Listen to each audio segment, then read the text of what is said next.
The cedars smelled like dry earth and age, a sharp contrast to the bright neon orange violation sticker slapped aggressively across the center beam.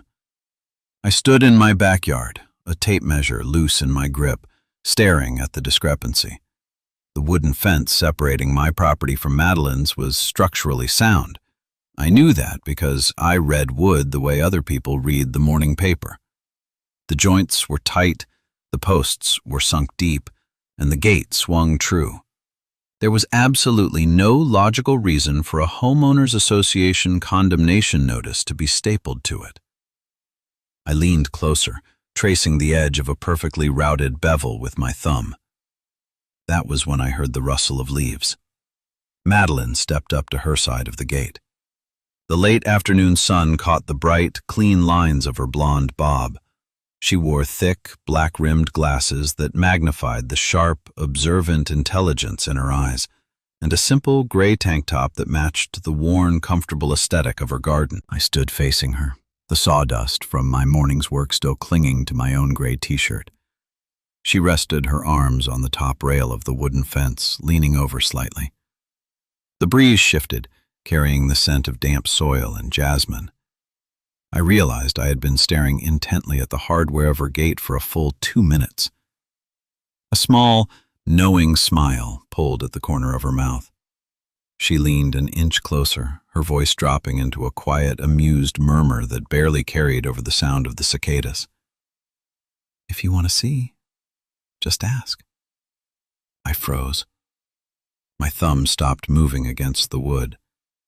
I looked up, meeting her gaze squarely.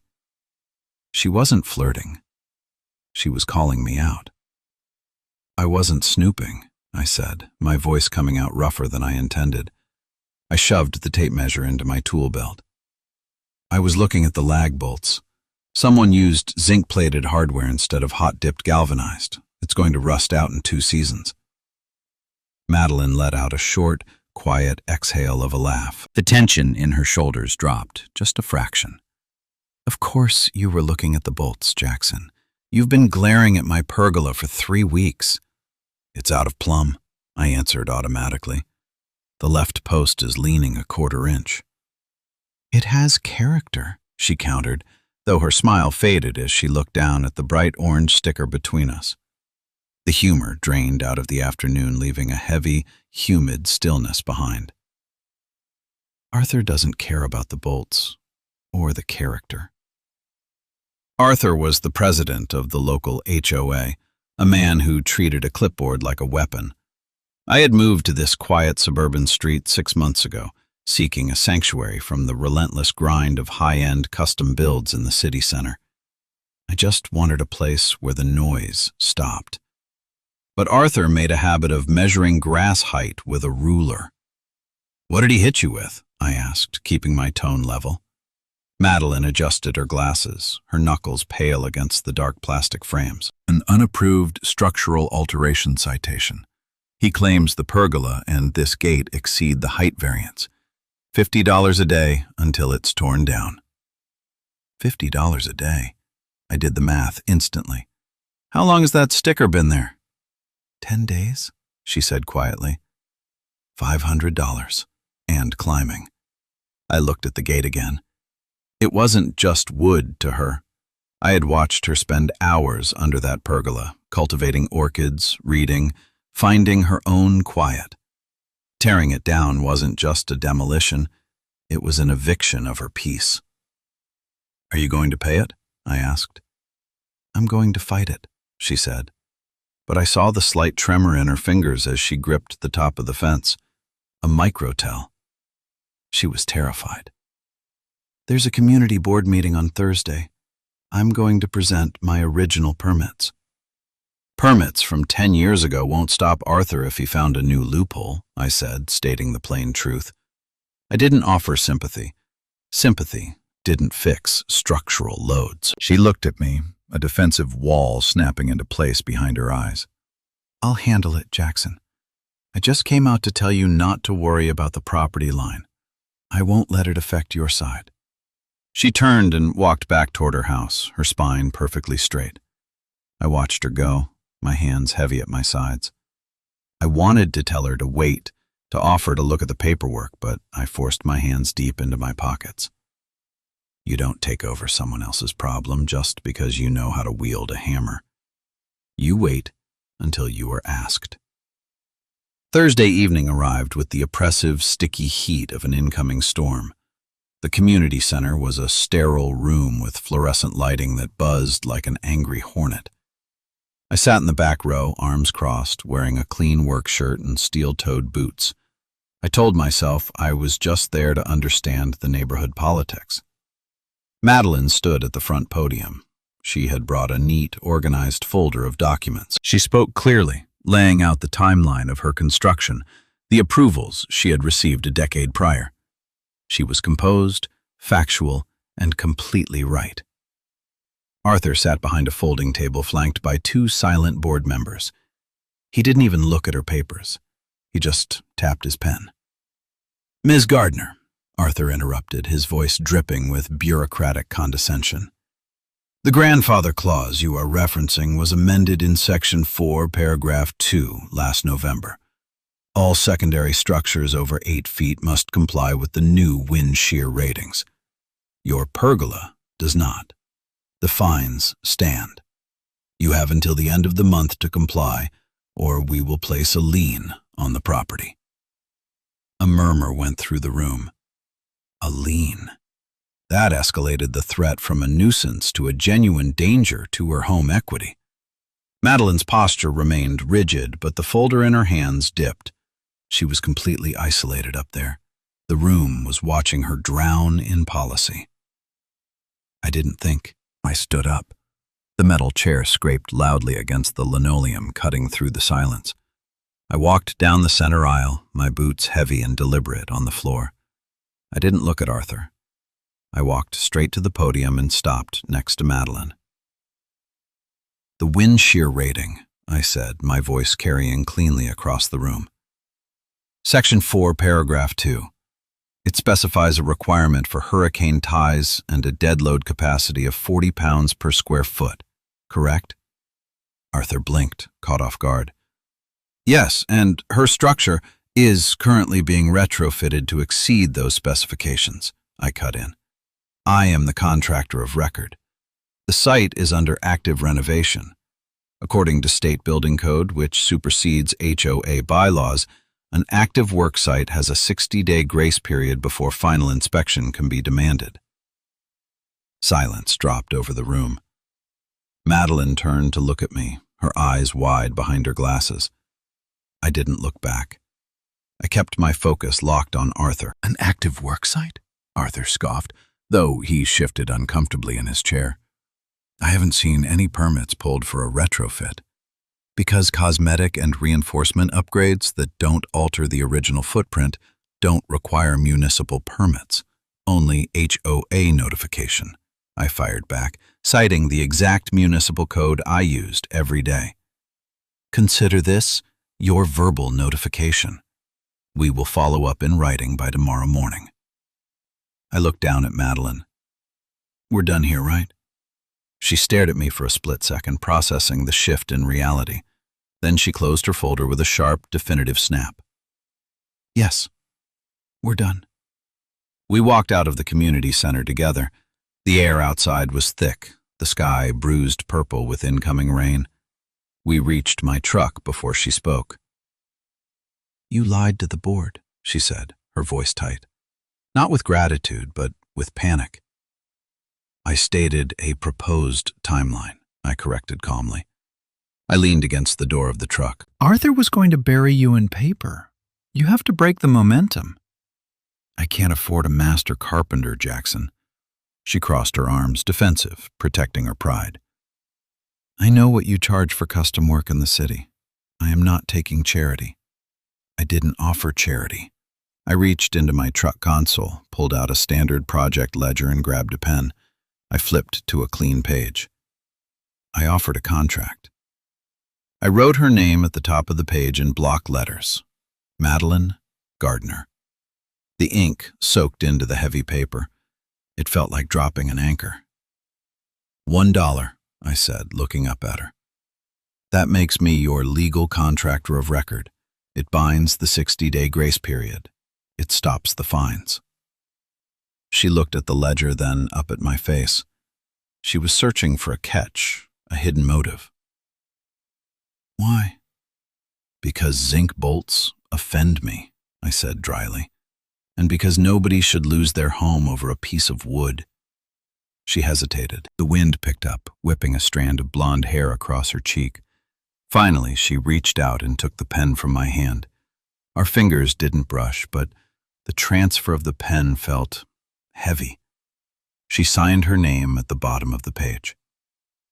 The next morning, the work began. I treated her backyard exactly like a high-end client site. I arrived at 6 a.m., laid out heavy canvas drop cloths, and staged my tools. My miter saw sat on a portable stand, the extension cords neatly coiled and taped down to prevent tripping. Madeline came out at 7 a.m. holding a steaming mug of coffee. She stopped on the edge of the patio, watching me work. I was currently dismantling the flawed joints of the pergola. It required absolute focus. I used a reciprocating saw with a metal cutting blade to shear the old rusted lag screws. The noise was deafening, a harsh mechanical scream that showered fine metal sparks against the guard. I killed the power, the saw winding down to a hum, and reached for a pry bar. "You don't have to work this fast," she called out over the distance.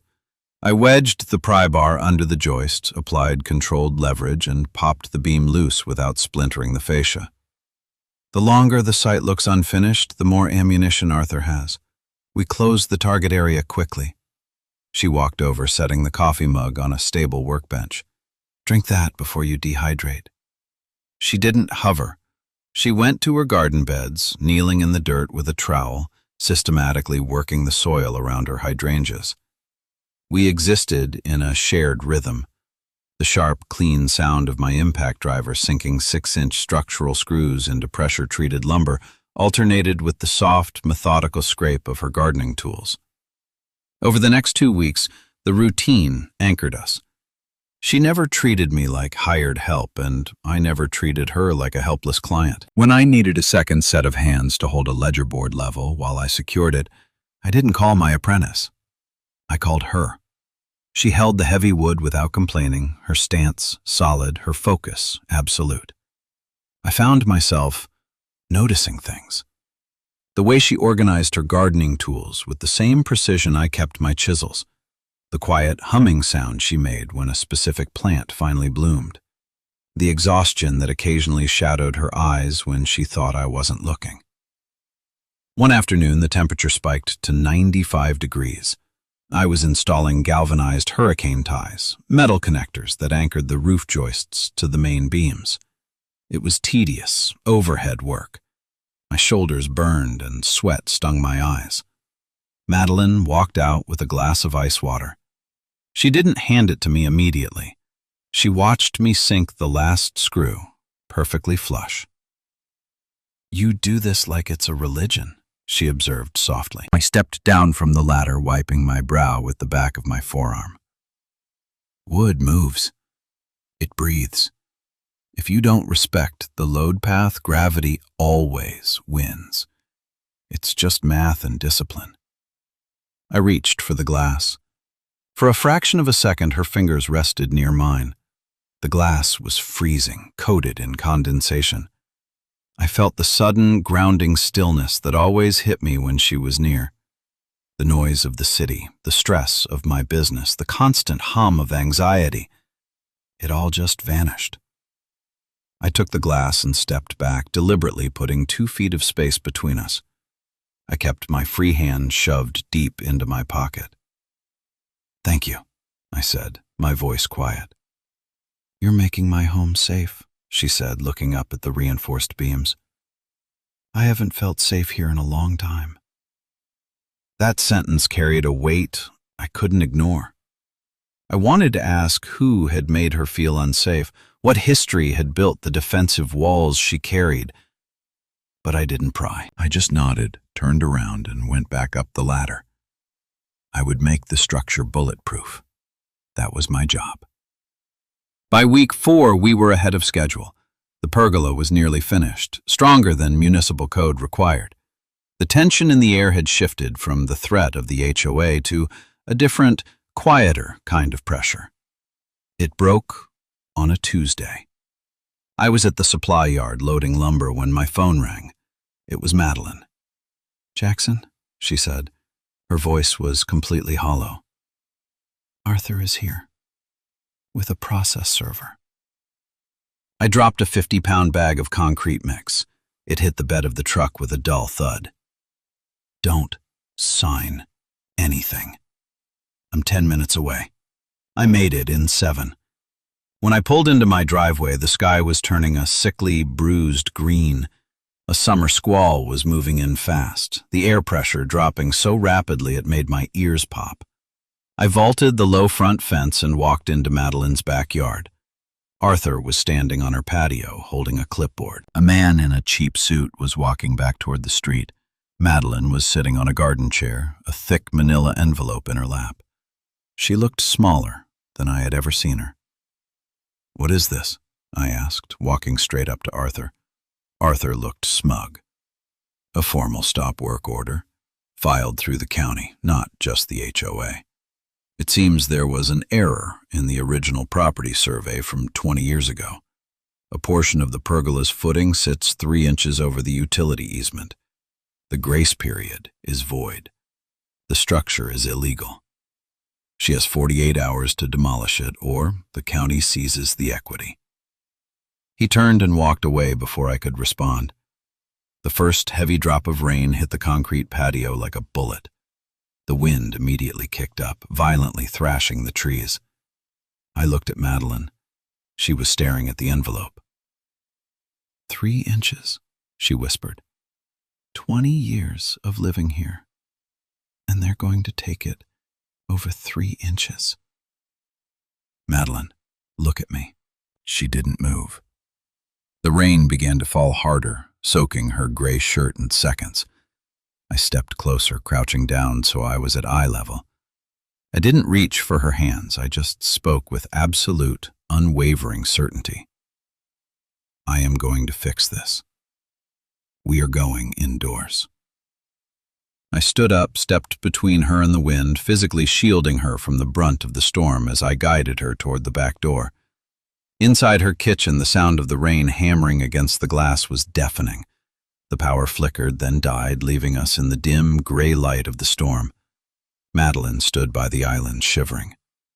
I grabbed a clean towel from the rack and handed it to her. The transfer of the cloth was purely functional. "They're going to win," she said, wrapping the towel around her shoulders. Her voice finally cracked. "My husband. He built the original frame before he passed. It was the last thing he finished.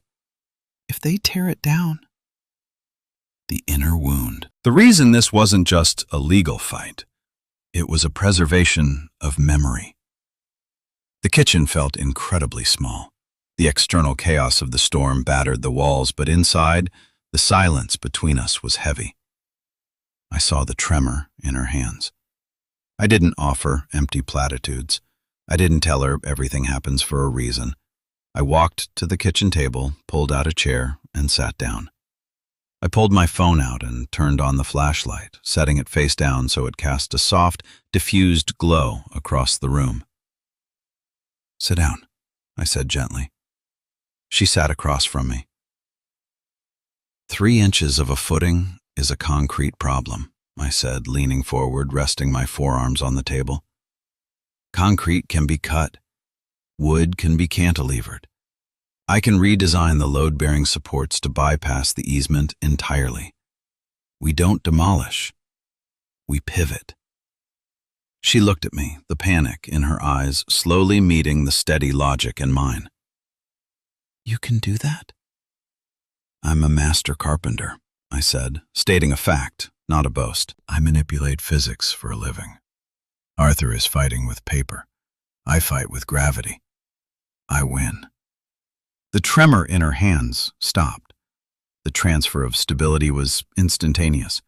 She took a deep, shaky breath, the burden visibly lifting from her shoulders. In the dim light, protected from the storm outside, The space between us felt incredibly safe. "Thank you," she whispered. "Don't thank me yet," I said. I stood up. I have to go secure the site before the wind gets worse. I spent the next 2 hours in torrential rain. I used heavy-duty ratchet straps to anchor the exposed framing to the main house structure, preventing the wind shear from tearing the half-finished joints apart. The rain blinded me, the mud slick under my boots, but I moved with methodical, unhurried precision. Every strap I tightened was a direct counterattack to Arthur's paperwork. When the storm finally broke the next morning, leaving behind a washed-out, brilliant blue sky, we had exactly 36 hours to execute the pivot. I rented a walk-behind concrete saw. The machine was a beast, loud and violent. I mapped the exact property line with a laser level, marking the 3-inch infringement. I ran the saw through the reinforced concrete footing, the diamond blade screaming as it cut through rebar. Madeline managed the logistics. She handled the debris removal, hauling away the concrete chunks in a wheelbarrow while I framed the new cantilevered support. We didn't talk much. The dialogue was replaced by action. Hand me the level. Check the plumb line. Hold this beam. By hour 30, I was exhausted.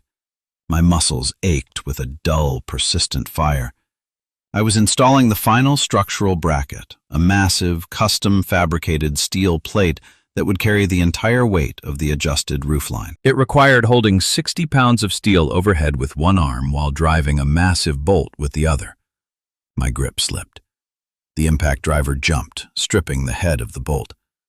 I dropped my arm, letting out a sharp breath of frustration. Madeline stepped up onto the ladder beside me. She didn't ask if I was okay. She didn't offer sympathy. She simply placed both of her hands on the heavy steel plate, taking the weight off my burning shoulder. "Switch the bit," she said calmly. "I've got this." I looked at her. Her jaw was set, her arms trembling slightly under the load, but her eyes were absolute steel. She wasn't standing behind me. She was standing beside me. I swapped the driver bit, realigned the bolt, and drove it home perfectly flush. The structure locked into place, immovable. I stepped down from the ladder. She followed. We stood in the center of the patio looking up at the finished work.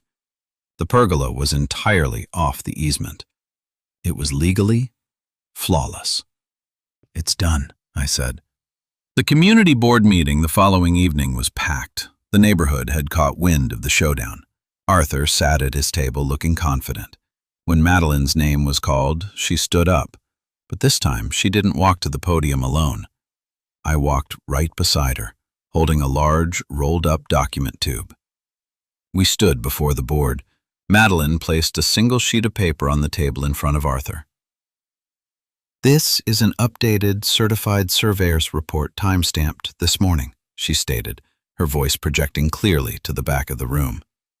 "The structure in my backyard currently sits exactly 0 inches over the utility easement." Arthur frowned, picking up the paper.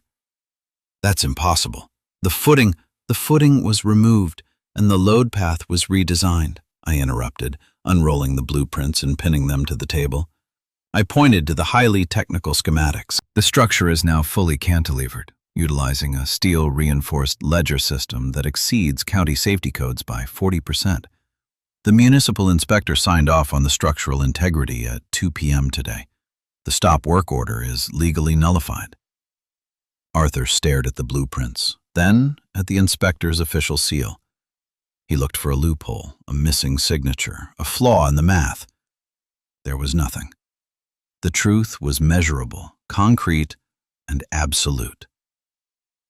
"The structure complies," Arthur finally muttered, his face flushed. "The fines are dismissed." A ripple of applause broke out in the back row. Madeline didn't smile triumphantly. She simply gathered her paperwork, nodded politely, and turned away. She stopped, looking at me. In front of the entire room, in front of the people who had watched her struggle, she didn't thank me like a contractor. She reached out and took my hand. It wasn't a romantic, sweeping gesture. Her grip was firm, grounding, and public. It was a statement of partnership. "Let's go home, Jackson." I held her hand, my thumb resting over her knuckles. "Yeah, let's go." We walked back to her house in the quiet evening air. The summer heat had finally broken. We stood under the completed pergola. The wood smelled new and clean. "You didn't have to stand up there with me," she said quietly, letting go of my hand, giving me back my space. "I wanted to," I answered simply. She looked up at the beams, then back at me. "I spent so long trying to protect the past," she said, her voice soft. "I didn't realize I was just building a wall to hide behind." She took a single step closer. It was a deliberate, active choice. She didn't wait for me to close the gap. She closed it herself. She reached up, her hands resting lightly on my chest. The touch wasn't electric or frantic. It felt like the sudden, profound silence after a deafening storm. It felt like arriving. I didn't pull her into a cinematic embrace. I placed my hands gently on her waist, holding her steady. I leaned down and kissed her. It was slow, respectful, and absolutely final. A seal on a promise. It wasn't an exploration. It was a destination. The relentless hum of my anxiety, the need to constantly fix and build, stopped entirely. I didn't need to fix anything right now. I just needed to stay. When the dust settles, I realize something profound about the nature of building a life. We often think that independence means fighting every battle completely alone, assuming that asking for help is a sign of weakness. But I learned that true strength is knowing when to let someone else carry the load for a minute. Real partnership isn't about saving someone who is helpless. It's about standing shoulder to shoulder with someone who is capable and deciding that you are simply better together. It's about building a foundation of trust so solid that neither the storms of life nor the weight of the past can tear it down. Please like and subscribe so we can share more stories like this.